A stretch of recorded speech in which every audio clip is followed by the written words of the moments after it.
Allah Subhanahu wa taala, kata Rasulullah, kullu amali bani Adam lahu illa as-siyam. Kata Allah, kullu amali bani Adam lahu illa as-siyama fa innahu li. Seluruh amalan anak Adam itu adalah miliknya. Dimaksudkan dengan miliknya tersebut adalah diberikan pahala yang tertentu dengan amalan yang dilakukan oleh seseorang hamba tersebut, dan diketahui darjat bagi amalan tadi oleh para malaikat Allah. Illa siyam, melainkan puasa, kata Allah Subhanahu wa taala, fa innahu li, dan ianya puasa tadi milik aku, kata Allah, wa ana ajzi bih, dan aku yang akan memberikan pahalanya sendiri kepada hamba tersebut. Kenapa? Karena puasa termasuk daripada salah satu daripada bentuk sabar.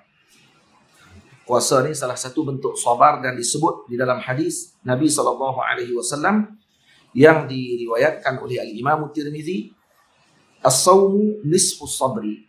Puasa itu adalah setengah daripada kesabaran. As-sawmu nisfus sabri. Jadi, kenapa puasa Allah Ta'ala menyebut fa innahu li wa ana ajzi bih. Aku yang akan memberikan pahala kepadanya, dan pahalanya tadi tidak akan diketahui oleh malaikat Allah Subhanahu wa taala.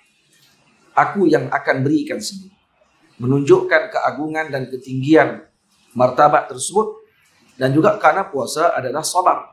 Dan disebut dalam Al-Quranul Karim, innama yuwaffas sabiruna ajrahum bighairi hisab. Sesungguhnya orang yang diberikan kepada orang-orang yang sabar, pahala kepada mereka bighairi hisab, tanpa hisab. Maknanya ini keagungannya puasa dan keterkaitan antara hadis fa innahu li wa ana ajzi bih dengan ayat Quran innama yuwaffas sabiruna ajrahum bighairi hisab. Surah Az-Zumar ayat 10. Hadirin semua. Jadi dalam puasa tak ada siapa yang tahu pahala tadi melainkan Allah. Ini puasa ni amalan yang tersembunyi. Disebabkan tersembunyinya amalan tersebut, tak ada orang tahu yang kita puasa kalau kata kita tak puasa pun. Dan orang tak tahu kata kita ni dalam keadaan yang sedang berlapar, dahaga, dalam keadaan biasa saja dilihat oleh orang lain. Buat kerja macam orang lain. Disebabkan karena kerahsiaan tersebut, maka Allah merahsiakan anugerah demi anugerah yang akan diperolehi oleh seseorang yang berpuasa. Itu disebut dalam hadis yang lain. Rasulullah SAW menyebutkan, as-siyamu lillahi la ya'lamu sawaba amalihi illa Allahu Azza wa Jalla. Berpuasa kerana Allah tidak diketahui pahalanya melainkan Allah sahaja yang tahu. Puasa kerana Allah maknanya, bukan kerana benda yang lain. Yang itu kan disebut oleh para ulama, puasa adalah merupakan rahsia di antara hamba dengan Tuhan. Puasa ni adalah rahsia kita dengan Allah yang tidak dilihat oleh sesiapa pun melainkan Allah Ta'ala sahaja yang mengetahui tentang kasus. Dan puasa juga terbina dengan niat yang diniatkan dalam batin kita, dalam hati kita, yang tidak mengetahui perkara tadi melainkan Allah Subhanahu wa taala. Dan kita juga meninggalkan perkara-perkara yang adat manusia biasa lakukan. Sebab tu orang yang melazimi puasa memudahkan jalan mereka untuk menjadi para wali Allah Subhanahu wa taala. Menjadi wali Allah Taala salah satunya adalah dengan jalan puasa. Atau bukan puasa Ramadan, puasa Ramadan wajib. Maksudnya puasa sunat. Kalau melazimi dengan tersebut, maka ini adalah salah satu jalannya para wali Allah Subhanahu wa taala. Kenapa? Karena mereka beradab dan mereka berakhlak dengan akhlak Tuhan mereka. Allah tidak makan, Allah tidak minum seperti kita. Hamba yang mana tidak makan dan tidak minum, kata Al-Imam Abdul Wahab Sya'rani radhiyallahu ta'ala anhu, maka mereka telah berakhlak dengan akhlaknya Tuhan. Disebut dalam hadis, taqallaqu bi akhlaqir Rabb.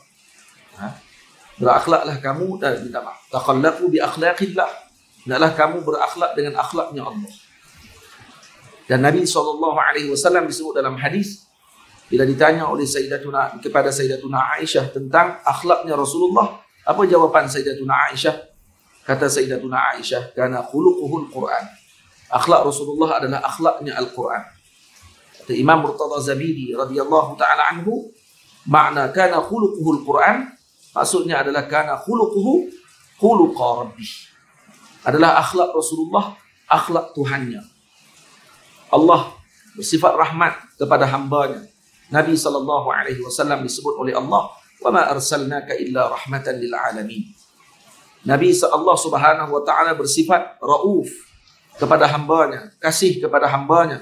Nabi SAW disebut, laqad ja'akum rasulun min anfusikum azizun 'alaihi ma 'anittum harisun 'alaikum bil mu'minin raufur rahim. Diletakkan kepada Nabi dengan nama yang diletakkan kepada Allah. Kalau tidak sama dengan Allah Ta'ala, ya, tidak akan sama sekali di antara makhluk dengan Allah.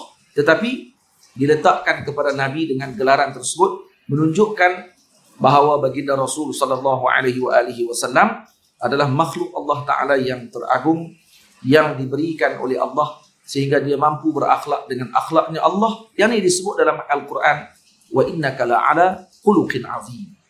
Nah, Nabi SAW berada di atas akhlak yang agung, akhlak yang luar biasa, yang tidak ada siapa pun mampu untuk menandingi akhlak tersebut, dan tidak akan ada sesiapa pun yang akan mampu berakhlak dengan akhlaknya junjungan besar Nabi kita Muhammad sallallahu alaihi wasallam. Jadi hadirin yang dirahmati Allah Subhanahu wa taala sekalian, ketika orang tadi berpuasa, maka dia sedang berusaha untuk berakhlak dengan akhlak Tuhan. Jadi karena itu puasa bukan hanya sekadar menahan lapar dan dahaga. Puasa bukan hanya sekadar kita tidak makan, tidak minum. Tapi berpuasa adalah dengan untuk membentuk akhlak. Untuk menyebabkan seorang yang berpuasa tadi memikirkan tentang umat Nabi SAW. Untuk seorang yang berpuasa tadi menjaga dirinya daripada melakukan maksiat kepada Allah Subhanahu wa taala.